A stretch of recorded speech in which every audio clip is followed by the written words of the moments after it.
Batman issue 5, Tom King, David Finch, who have been the creative team in the whole arc. David Finch is finally getting a break for a few issues. Shout out to David Finch for going the entire arc without a break. Like, not many have done that. I feel like they planned this really well because they knew it was 5 issues. They knew the next issue was like an epilogue, and then we're going to have like a crossover. So I feel like they planned this very well, where he made a point of getting his 5 issues for the whole arc done, so that the next guy could have his. Because who's the other main artist on this book again? Yannin. Yeah, when he comes back, like he's got not only this whole 5 issue arc to get his issues for the next arc ready, he's also got the crossover. Yep. Plus the epilogue.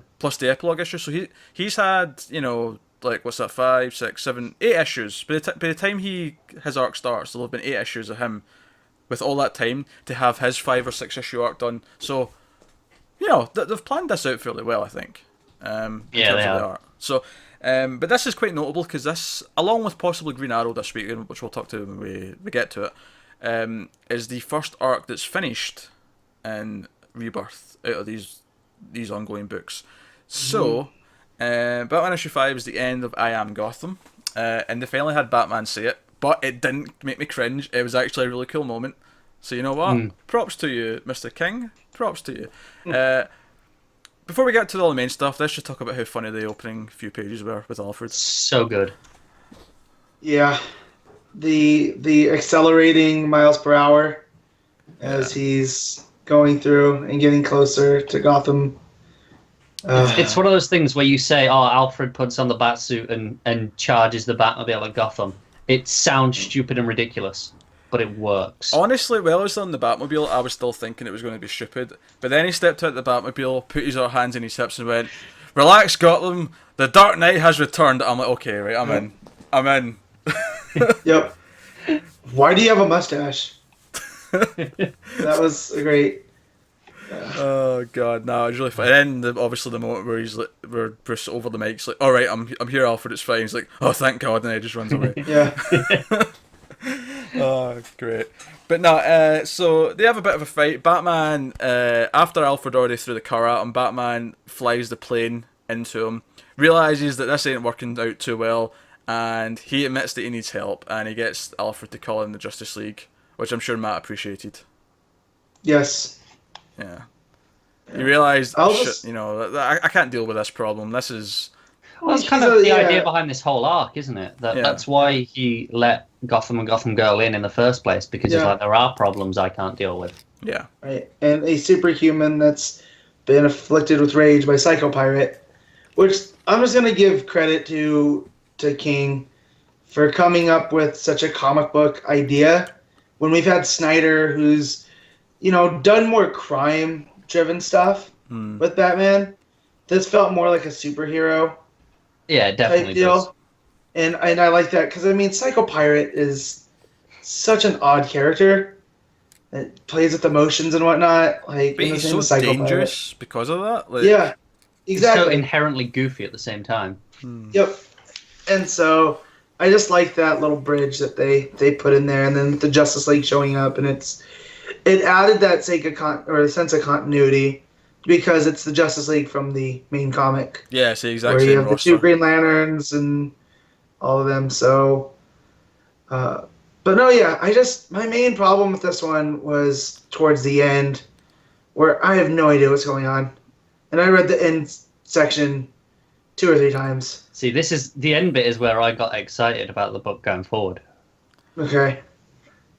So, when you guys want to set me straight? Well, let's talk about what it actually is. So, the way the issue ends, it's worth mentioning as well that Gotham Girl's in the Batcave with Duke throughout the issue, and we get some of the backstory. So before we even talk about the ending, I do want to talk about where they got their powers, because they bought them from someone. We don't know who, so that mystery's still there going forward. We might find out next week, given that we're getting like a Gotham Girl focused issue. But I say next week, you know what I mean, next issue. As well be next week. 2 weeks. Actually, it's 3 weeks because the stupid 5th. Oh, fuck. Wednesday. I know. Fucking 8-5 Wednesdays. I know, it's upsetting. We need those annuals. Quick, DC, come on, get them going. But every time they use their powers, they lose like years off their life. So the way she describes it is we can be normal for decades and then be like a Superman for a couple of days or maybe months, but we could be gods for a couple of hours and then just die if we wanted to use that much power. So that's very interesting, and I'm really curious because obviously the mystery of who sold them the powers, I'm sure, is something that'll come back up. But to go to the ending, because this is where things. So Gotham Girl gets convinced by Duke to be brave, and she goes out and like stops Gotham, and Gotham dies in her arms. Hereby ending the arc.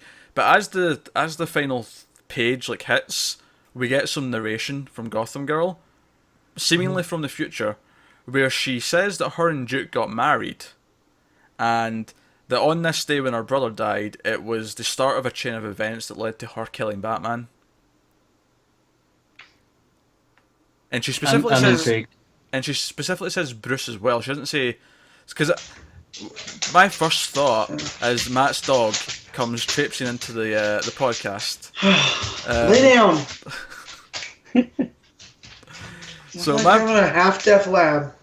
My first thought is after I read it was maybe it's the idea of the Batman that dies, but then when I read it again, oh no, she specifically says Bruce. Like she no.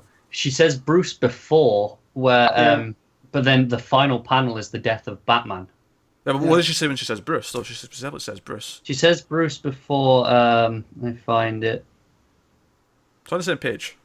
It's on the same page. Yeah. He says. Oh, you're right. He says after Bruce did what he did, after he died, how he died. Yeah, exactly. Yeah, you're right. So, intriguing. It's intriguing that they're setting up that her and Duke. I mean, even though I could tell earlier on this year they had chemistry, so it's cool. Yeah, in the cave, they were good together. Yeah. So I'm fine with that side. My only issue with this is that I feel that we've had too many Batman possibly dying arcs in the last 5-6 years. Yep. I get that, but the fact that it's saying it up front like this makes me think it's just a swerve. Yeah, but this is... that's my whole thing. Is it a swerve, or is it... Because she could just be crazy, too. She could be, because Psycho Pirate's still affecting her. Right, and that's my whole thing. What confused me is, were we supposed to read it as this is a fact? Or is this just her narrating? Her narrating it, yeah. Yeah, but is it like... Is she telling it? Because this is the first time we've had her narration, right? I think so, yeah. I think it's what she believes. Whether it's true or not is something else that we'll find out. I think her still being affected by Psycho Pirate is a big possibility. But as far as like saying it up front like that, didn't Batman R.I.P. have something similar where it teased it right at the start? I don't remember, because that started with Batman and Son, and then did the whole Black Glove thing. Yeah, but I have to go back and read it. I am positive. I don't know if it was right at the start of Batman and Son. I don't think it was, but I'm sure at some point, either early in Batman R.I.P. or on the lead up to it, there was there's going to be a death of Batman kind of thing going on soon. Mm. Maybe I'd have to go back and read it. Maybe I'm misremembering. Yeah. I don't know, but that is my only issue with the issue. Not to use the word issue too many times, but. I did like the issue overall, though. I actually really... I thought the action was fun. I thought Batman calling Justice League was cool. Gotham Girl, gaining the courage to go out and fight him and making the right choice. I liked all of that stuff. My only complaint would be, another Batman possibly dying thing. I hope it's a swerve. I hope she's actually still crazy or affected by Psycho Pirate. I won't mind. Depends how it goes. I did like her holding... Gotham, like Lois and Clark.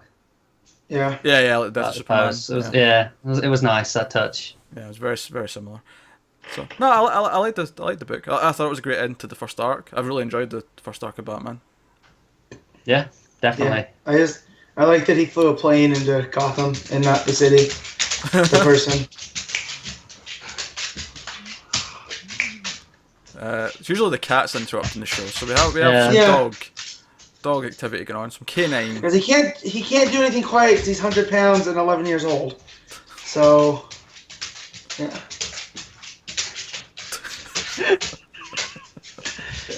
Oh, good. He's down. Just not He's gonna down. talk to him. He's down. Yeah. Go. He's down. And for the audio listeners, he's not dead. When I say down, I mean he's lying down. No. He's fine. Before you start crying and sending hate mail that we're. I'm just gonna put a rug down. That's it. I'm gonna rug the That would wooden literally solve that entire problem. I know. So Well, there you go. All right, so that's Batman. Really good end to the first arc, and curious as to what's coming next. So we've got a epilogue issue with Gotham Girl, and then we're on to Monster Men for a couple issues. So fun stuff.